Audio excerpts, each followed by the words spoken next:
আপনি হলেন কিয়ামতের বাদশা। আরে সমস্ত নবীরা আবার নবীর দিকে তাকিয়ে আছে, জোরে বলুন না সুবহানাল্লাহ। এ কি ফ্যাসিলিটি! আল্লাহ পাক বলছেন, হাবিব আমি কিয়ামতের মালিক, আনা মালিক ইয়াউমিদ্দিন, আমি কিয়ামতের দিবসের মালিক। আর আনতা সাহিবে ইয়াউমিদ্দিন, হাবিব আমি আল্লাহ আপনাকে কিয়ামতের বাদশা বানিয়েছি, জোরে বলুন সুবহানাল্লাহ। কিয়ামতটা আমার আর আপনার ভিতরে আর কোন নবী সুযোগ পাবে না। আর একটু জোরে বলুন না সুবহানাল্লাহ। হাদিসের কথা,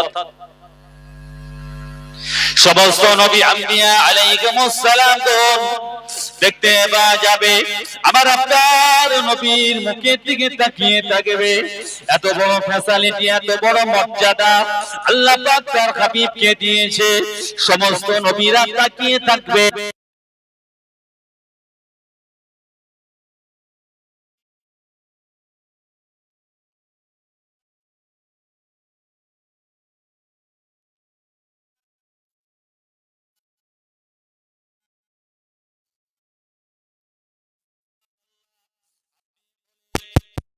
बारिश करने वाला नबी আপনার গুনাহগার উম্মত-উম্মতীদের আপনি সুপারিশ করবেন।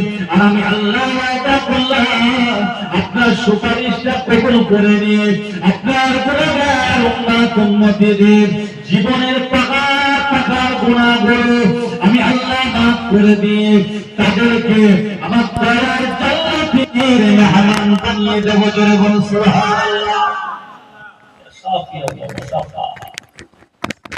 এলাকা থেকে আমার আপনার নবীকে সমস্ত নবীরা আরো তাকিয়ে আছে, আরো তাকিয়ে আছে। এরপরে আল্লাহ কোরআন থেকে বিনিয়াস কুদরতি আয়াতে একটা মতির কুরসি নামাবে, একটা মতির কুরসি নামাবে। ওই কুরসিটা যখন রাখা হবে দেখতে পাওয়া যাবে ওই কুরসির তাজাল্লিতে রোশনিতে জ্যোতিতে গোটা হাশরের ময়দানটা আলোয় আলোকিত হয়ে যাবে। কুরসির জ্যোতি, উজালাতে, লাইটে, এর রোশনিতে গোটা হাশরের ময়দান আলোয় আলোকিত। আল্লাহ পাক কুরসিটা নামিয়ে আবার আপনার হাবিবের সম্মুখে দিয়ে বলবে, হাবিব আমি আল্লাহ কিয়ামতের মালিক, এই কুরসিটা আমি আল্লাহ আপনাকে দান করেছি, আপনাকে কুরসির মালিক বানিয়েছি। জোরে বলুন না সুবহানাল্লাহ। এই সমস্ত নবীরা দেখছেন, কিন্তু আমার কথা কোন আলেম ভাই কাটতে পারবে না ইনশাআল্লাহ। যারা পড়াশোনা করেছে কাটতে পারবে না। মর্যাদাটা কার? আমার আপনার জন্য কোথায় যাচ্ছে দেখেন। এই নবীর মর্যাদা হচ্ছে, তার উম্মতের হবে না। আমি এই কুরসির মালিক, আপনি এই কুরসিটা আপনাকে দিলাম, আপনি বসুন। আরো নবীদের চেহারা লাল হয়ে গেছে। আল্লাহ পাক কি করছে, তার আখিরি জামানার নবীকে যত রকম ফ্যাসিলিটি সব দিচ্ছে, আমরা কেউ না মনে মনে ভাবছে আল্লাহ পাকের সম্মুখে কাকে কথা বলার ক্ষমতা আছে? আল্লাহ পাক কোরআন থেকে বিনিয়াস আমার আপনার নবীকে সম্বোধন করে বলবেন, ও আমার হাবিব প্যারা, ও আমার হাবিব আমি আল্লাহ আপনাকে কুরসির মালিক বানিয়ে দিয়েছি। এই কুরসিতে আপনি বসে, আপনি কুরসিতে বসবেন, আমি আল্লাহ আপনাকে দেখব। আমার কুদরতি জানটা খুশিতে বাগেবাগ হয়ে যাবে। আমার আপনার নবী, আমার আপনার আকা, আমার আপনার রাহবাব সাইয়্যিদনা শাফিঈনা মুর্শিদিনা জনাবে মুহাম্মদুর রাসূলুল্লাহ সাল্লাল্লাহু আলাইহি ওয়াসাল্লাম নবী আমার কুরসির উপরে ডানা হাতটা লাগিয়ে দিয়ে আল্লাহ নবী দাঁড়িয়ে দাঁড়িয়ে দাঁড়িয়ে দাঁড়িয়ে চোখের পানি ছেড়ে নবী আমার কাঁদতে থাকবে। আল্লাহ পাক বলবেন, হাবিব আপনার চোখে পানি কেন? আপনার চোখে পানিটা দেখে আমি আল্লাহ সহ্য করতে পারি না। আমার হাবিব প্যারা আপনি কেন কাঁদছেন? আমি আল্লাহ আপনার ফ্যাসিলিটি দিতে রইলাম, আপনি খুশি হবেন না পাবেন। আপনি কেন কাঁদছেন বলেন না। আপনি কেন কাঁদছেন, রোয়াজারি করছেন বলেন না। আমার আপনার নবী ওই সময় বলেন না, আপনি আমাকে কুরসির মালিক বানিয়ে দিয়েছেন, তবে কুরসিতে যদি আমি বসে যাই তবে আমি নবী মুহাম্মদ সাল্লাল্লাহু আলাইহি ওয়াসাল্লাম আমার গুনাহগার উম্মত উম্মতীদের জন্য আমি যে তিন জায়গায় দৌড়াবো আমি তো সময় পাবো না, জোরে বলুন সুবহানাল্লাহ। আমার উম্মতদের জন্য তিন জায়গায় যে দৌড়াবো আমি তো সময় পাবো না, এখানে বসতে হবে না। আল্লাহ আমার উম্মতদের জন্য দৌড়াতে হবে। আবার কোন নবীর উম্মত হয়েছেন আপনারা দেখেন, সর্বপ্রথমে মিজানের পাল্লার কাছে যাবে। আমি আগেই আপনাদের বলেছি তথ্য দিয়ে, মিজানের পাল্লাটা বানাবে একটা সাফা পাহাড়, একটা মারওয়া পাহাড়, জোরে বলুন না সুবহানাল্লাহ। মিজানের পাল্লা এই সাফা পাহাড় মারওয়া পাহাড় আমার আপনার নেকি বদি যখন ওজন দেওয়া হবে না, দেখতে পাওয়া যাবে নেকি অপেক্ষায় গুনাহটা বদিটা অনেক বেশি ভারী হয়ে গেছে। আল্লাহর নবী দৌড়ে ওই জায়গায় যাবে, কে উম্মতের চোখের পানিটা সহ্য না করতে পেরে আল্লাহ রাসূল নিজের শাহাদত আঙ্গুলটা উম্মতের নেকির পাল্লার দিকে লাগিয়ে দেবে। আমার নবীর শাহাদত আঙ্গুলের খাতিরে গুনাহগার উম্মতের নেকি হালকা হয়ে উপরে উঠে গিয়ে, গুনার পাল্লাটা হালকা হয়ে উপরে উঠে গিয়ে নেকির পাল্লাটা ভারী হয়ে যাবে। জোরে বলুন সুবহানাল্লাহ। খুব সংক্ষেপ করে দিচ্ছি, ওখান থেকে দৌড় দেবে কোথায়? হাউজে কাউসার, পানির জন্য।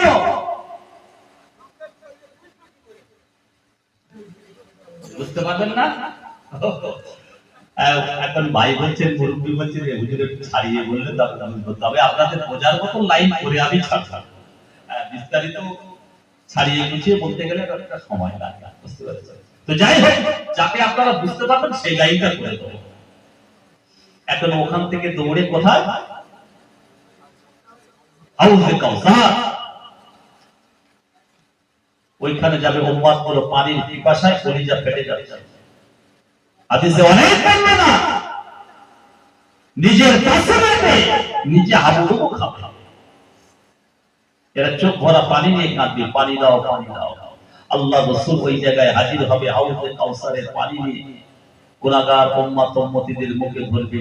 আর ওটাই এক ঢোক যখন পান করবে, ওদের সাকরাতুল মউত, সিদ্দাতুল মউতের কষ্ট, আর ওই হাসরের ময়দানে সূর্যের যে 11টা মুখ আরো 12টা যোগ হবে, এই সূর্যের যে তাপে জমিনটা তারা, এই সূর্যের তাপে মাথার গিলগুলো টকটক করে পুড়ে নাক কান দিয়ে বার করবে। এই এক ঢোক পানি পান করার সঙ্গে সঙ্গে সমস্ত আযাব, সমস্ত কষ্ট দূরীভূত হয়ে গিয়ে তাদের কলিজাটা ঠান্ডা হয়ে যাবে। জোরে বলুন সুবহানাল্লাহ। ওখান থেকে দৌড়াবে ফরসিরাতের পর। আমি দরুদ শরীফটা কেন মহব্বত করে পড়বেন সেই হাদিসটা বোঝানোর জন্য আপনাদের আসলাম। আল্লাহ নবী ফরসিরাতের পোলের নিকটে যাবে, ওই জায়গায় গিয়ে দেখবে একদল গুনাহগার উম্মত উম্মতীরা ওরা ওই জায়গায় দাঁড়িয়ে দাঁড়িয়ে দাঁড়িয়ে দাঁড়িয়ে রোনাজারি করবে। কারণ হলো ফরসিরাতের পোলটা চুলের মতো সরু হয়ে যাবে, হীরার মতো ধার হয়ে যাবে। ওই ফরসিরাতের পোলের উপরে একটা কাটানো মোটা গাছ লাগানো থাকবে। 500 বছর রাস্তা উঠতে হবে, আবার 500 বছর রাস্তা সমাপন যেতে হবে, আবার 500 বছর রাস্তা নিচে নামতে হবে। এত বড় ফরসিরাতের পোল নিচে করে চলবে। ফরসিরাতের পোলে প্রথম চালাবে কাটানো গাছ জড়িয়ে ধরে কান মেরে নিচে আযাবে জাহান্নামায় ফেলে দেবে। আল্লাহ নবী হাদিস শরীফে জাহান্নাম সম্পর্কে বর্ণনা করলেন। নবী সাল্লাল্লাহু আলাইহি ওয়াসাল্লাম বসে রয়েছেন, ওরকম সাহাবা রাসূলুল্লাহ নবীর চারিদিকে গোল ব্যারিকেড করে ঘিরে বসে রয়েছেন। হঠাৎ করে আল্লাহ নবী বললেন, না সাবিরা, আমি রাসূলুল্লাহ জানিয়ে দিলাম, না একটা আয়াত আমার কানে আসলো, ওই আয়াতটা কি তোমরা শুনতে পেয়েছো? তখন সাহাবীরা বললেন, না ইয়া রাসূলুল্লাহ, ইয়া হাবিবাল্লাহ, ওই আওয়াজ আমরা শুনতে পাই না। আল্লাহ নবী বললেন, আল্লাহ পাক রব্বুল আলামিন জাহান্নামের উপর থেকে একটা পাথর নিচে নিক্ষেপ করেছে ছেড়েছে, ওই পাথরটা জাহান্নামের নিচে পড়লো। ওই পাথরের আওয়াজ আমি নবী মুহাম্মদ সাল্লাল্লাহু আলাইহি ওয়াসাল্লাম আমি নিজে কানে শুনতে পেয়েছি। আর একটু জোরে বলো সুবহানাল্লাহ। পাথরটা জাহান্নামের উপর থেকে ছেড়েছে, পাথরটা নিচে গিয়ে পৌঁছেছে, ওর আওয়াজটা আমি নবী কানে শুনতে পেয়েছি। তবে ও আমার সাহাবীরা, আল্লাহ পাক পাথরটা যে জাহান্নামের উপর থেকে ছাড়লো, ওই পাথরটা পৌঁছাতে নিচেই 70 বছর সময় লেগেছে। আর একটু জোরে হবে না সুবহানাল্লাহ? জাহান্নামটার গভীরতা কত? 4-5 ফুট হবে নাকি? তাহলে 15 ফুট, 25-30 ফুট হবে। একটা পাথর ছেড়েছে, পাথরটা জাহান্নামের নিচে পৌঁছাতে 70 বছর সময়। বুঝতে পারছেন কত গভীর? ওখানে দাউ দাউ করে আগুন জ্বলছে। আল্লাহ নবীর একদল গুনাহগার উম্মত উম্মতিরা ওই জায়গায় গিয়ে দাঁড়িয়ে দাঁড়িয়ে রোনাজারি করতে লাগবে। বিপদের সময় আব্বা জান কাছে থাকবে না, যখন দুঃখিনী মা থাকবে না, নানা বড় ভাই থাকবে না, স্বামী থাকবে না, ছেলে থাকবে না, বন্ধু বান্ধব কেউ থাকবে না। দেখতে পাওয়া যাবে বিপদের কারণে চোখের পানি ছেড়ে রোনাজারি করবে। পুরুষেরাকে ফল দেখে ওরা হাজারি করবে, চোখের পানি ছেড়ে রোনাজারি করবে।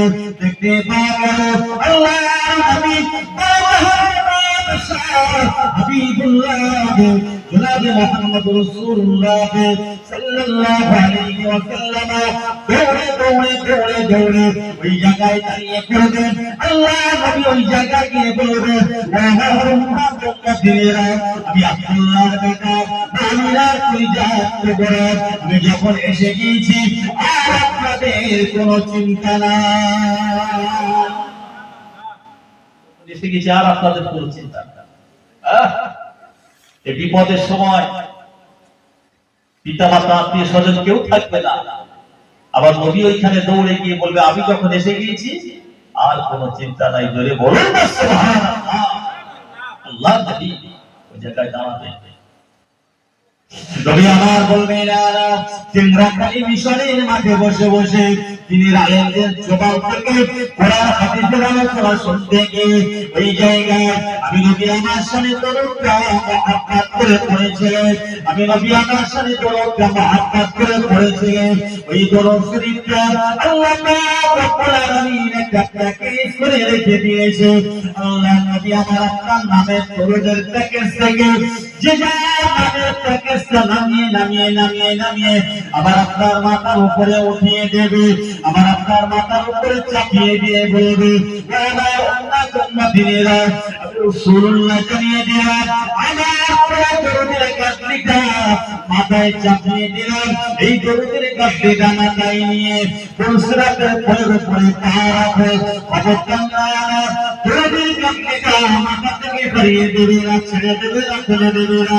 দরুদ শরীফটা মজবুতি সহকারে জড়িয়ে ধরে পুরুষরাতের পরে পা রেখে দেখো, যেই না আমি আপনি পুরুষরাতের পরে পা রাখবো, আল্লাহ পাক নিজেকে কন্ট্রোল করতে পারবে না। তোমরা কিনারা হাজির হয়ে গিয়ে আল্লাহ পাক জানিয়ে দেবে, হে আমার বান্দা, আমার হাবিবের পুরো দরুদটা মাথায় যখন নিয়েছে, পুরুষরাতের কোলের উপরে উঠবে, কাঁদানো কাঁদা নিয়ে ধরে নিচে আকাশের জাহান্নামে ফেলে দেবে। আমি আল্লাহ জানিয়ে দিলাম, আকাশের জাহান্নামে যদি পড়ে যায়, আমার হাবিবের দরুদটা যদি মাথায় থাকে, আমার কঠিনা সহ্য না করতে পেরে আমার হাবিবের দরুদের খাতিরে ওই আকাশের জাহান্নাম সঙ্গে সঙ্গে ঠান্ডা হয়ে যাবে। আমার হাবিবের দরুদ হবে না, তবে আযাবে জাহান্নামায় আমি আল্লাহ করতে দেব না। কেন? আমার হাবিবের দরুদের গাছটি যে মাথা, এইটা মাথায় নিয়ে একবার ফুলসিরাতের কোলে পা রাখলে আমি আল্লাহ কুদরতি হাতে 1 সেকেন্ডের ব্যবধানে বিরাট ফুলসিরাতের কোল বিজলি গতিতে পার করিয়ে আমার দয়ার জান্নাতের গেটে প্রবেশ করাবো। জোরে বলুন সুবহানাল্লাহ। সেই উম্মত বুঝতে পারেন? দরুদ শরীফটা নবীর শানে যখনই যা পড়বেন, ভালোবাসা রেখে মহাব্বত করে একটু পেয়ারা নবীর শানে দরুদ শরীফটা সবাইকে বলছি, মায়েরা, বোনেরা, বেটিরা যারা আছেন পর্দা প্রশিদা, আমার ভাইরা, জওয়ান যুবকেরা, দরুদটা যখন হবে নবীর শানে একটু ভক্তি সহকারে হবে, মহাব্বতে হবে। আল্লাহ খুশি হবে, তার হাবিব খুশি হলে আল্লাহ খুশি হবে। জোরে বলুন না সুবহানাল্লাহ। কথা বুঝতে পেরেছেন? বিরাট ফজিলত। দরুদ সম্পর্কে বলতে গেলে আমি ক্ষুদ্র মৌলবী রাখছি, আমি শুধু বোঝানোর জন্য বলেছি। যাই হোক, মুক্তাসার করছি। আজকের এই জলসার নির্ধারিত নির্বাচিত মাননীয় সভাপতি মহাশয়, বিশেষ করে এই জলসা মাহফিলে একাধিক আমন্ত্রিত ওলামা হযরত এবং আপনাদের মহল্লা, আপনাদের গ্রামের জামে মসজিদের যোগ্যতাবান ইমাম সাহেব, আমারই গ্রামের, আমারই এলাকা, আমার মহাব্বতের ভাতিজা মাওলানা সাহেব, এবং আপনাদের মিশনে শিক্ষক মহোদয়গণ এবং ছাত্র বৃন্দ, এবং আপনাদের গ্রামের কৃতি সন্তান, আমার বন্ধুগণ, সারা বছর যিনি যোগাযোগ রাখেন এই সাইফুল মাস্টার সাহেব, এবং মিশনের দায়িত্ব অর্পণ করছে যারা একাধিক সদস্যবৃন্দ, সবার নাম ধরে ধরে বলা সম্ভব নয়, সবই আমার মহাত্মাদের ভালোবাসা। এবং আমার সম্মুখে বসে থাকা আল্লাহ ভীরু রাসূল প্রেমিক মুমিন মুসলমান বাবাজি ও ভাইরা, পর্দা নশিনা ধার্মিকা মনীষী আমার মা ও বোনেরা, আজকে আমরা জান্নাতি বাগানে বসেছি, আল্লাহ বসিয়েছে। পৃথিবীর হালাত খুব খারাপ, পৃথিবীর হালাত খুব খারাপ। আমি বলি পৃথিবীর বয়স হয়ে গেছে, কখন ধুম করে ঘাড়ে পড়বে। কারণ আমার পীর মুর্শিদ মুফতি আযম মির্জা হুজুর পীর কেবলা রাহমাতুল্লাহ আলাইহি, এনার আপনারা কেউ দেখেছেন? এখানে কেউ আছেন? দেখেছেন অনেকে না মুরব্বিরা? কে?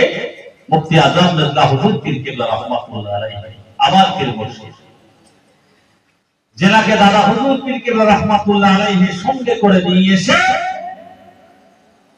খিদিরপুরে ডকঘাট জাহাজে তুলে দিয়ে বলেছিলেন, আল্লাহ ইলমের জাহাজটা সমুদ্রে ছেড়ে দিলাম, আল্লাহ জেদ্দার উপকণ্ঠে এই জাহাজটাকে ওই জায়গায় গিয়ে বাঁধিয়ে দিয়ে ওই জায়গায় পৌঁছে দিও। জোরে বলুন না সুবহানাল্লাহ। ইলমের জাহাজ আবার কেউ বলছে, আহা, হুজুরের হাতে যখন হাত দিয়েছিলাম, হাতটা একটু তিনবার চেপে দিয়েছিল, তিনবার চেপে দিয়েছিল। তো যাই হোক, এই মানুষটা নিজে আমি কানে শুনেছি, ওনার জবান থেকে বলতে শুনেছি। হুজুর বলতেন, বাবা আমার জন্য একটু দোয়া করো, আল্লাহ পাক যেন আমাকে ইমাম মেহেদী আলাইহিস সালামের হেল্পার তৈরি করে। জোরে বলুন না সুবহানাল্লাহ। ইমাম মেহেদী আলাইহিস সালামের হেল্পার, তার মানে কি বোঝাচ্ছে? কারণ নিকটবর্তী, কারণ ইমাম মেহেদী আসার সময় হয়ে গেছে। আল্লাহ পাক যেন তার সৈন্য, তার হেল্পার করে আমাকে পাঠায়, আল্লাহ পাক যেন কবুল করে। তো হুজুর বলতেন, তাতে করে বোঝা যাচ্ছে কিয়ামত খুব নিকটবর্তী। আমাদের দেশের অবস্থা খুব খারাপ, আপনারা কম বেশি অবগত আছেন। খোদার কসম খেয়ে বলে যাচ্ছে, দিনের আলেম হিসাবে যতদিন দুনিয়াদারি হয়ে গেছে হয়ে গেছে, যেভাবে করেছি একদম ইখলাসের সঙ্গে তওবা করে ফিরে আসি। আল্লাহ কতদিন বাঁচবো জানি না, কখন আদেল পাঠিয়ে দেবেন জানি না।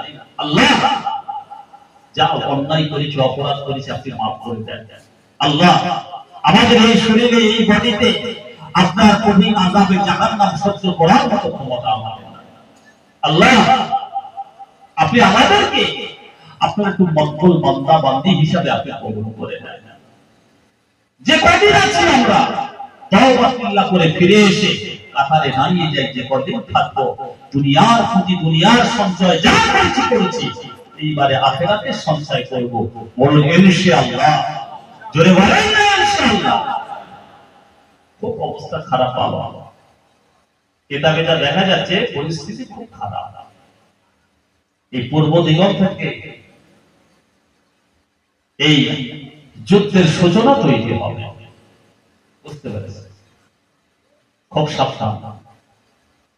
আমরা আখিরি নবীর উম্মত হয়েছি যখন, আল্লাহ বিনা দরখাস্তে আমাদের কবুল করেছে যখন, এই মানুষগুলোকে আল্লাহ আযাবে জাহান্নামায় দেবে না, তার জান্নাতের মহা মকামের মানুষ বানাবে। বলুন সুবহানাল্লাহ। তবে একটু আমাদের চেষ্টা করতে হবে, একটু চেষ্টা করতে হবে। এমন এমন আল্লাহর বান্দা, আমার নবীর উম্মত দুনিয়ার জমিনে আছে, তারা দুনিয়াতে চলাফেরা করে, তাদের পায়ের দাপটটা আল্লাহ রহমতের জান্নাতে পাওয়া যায়। যদি বলুন না সুবহানাল্লাহ। বুঝতে পেরেছেন? সে লাইনগুলো আমাদের ধরতে হবে। আল্লাহ নবী সাহাবাদের নিয়ে বসে আছেন। হঠাৎ করে একজন সাহাবী আমার নবীকে বলে ফেললেন, ইয়া রাসূলুল্লাহ, ইয়া হাবিবাল্লাহ, হুজুর আপনি নেবেন না। ও আল্লাহর নবী, আমার অন্তরে একটা প্রশ্ন উদিত হয়, হুজুর আপনি যদি হুকুম দেন প্রশ্নটা আপনার কাছে করতে পারি, কথাটা আপনার কাছে রাখতে পারি। আল্লাহ নবী বললেন, বাবা কি কথা আমাকে বলো না, আমি ইজাজত দিয়ে দিলাম, কথাটা আমাকে শোনাও না। ওই সাহাবী বললেন, ইয়া রাসূলুল্লাহ, ইয়া হাবিবাল্লাহ, হুজুর আপনি নেবেন না।